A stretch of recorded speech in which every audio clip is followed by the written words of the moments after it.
ஏழு கழுத வயசாச்சு, நரமுடியும் வந்தாச்சு, ஆனாலும் இன்னும் பொண்ணு கிடைக்கலையே.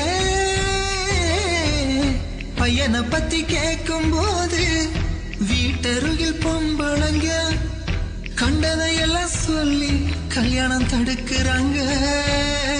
பொண்ணு வீட்டுக்காரங்க வந்து பையன் எப்படின்னு தான் கேட்டா, இந்த ஊரில் உள்ள சில பொம்பளைங்க பையன் சரியில்லைன்னு சொல்லிடுறாங்க.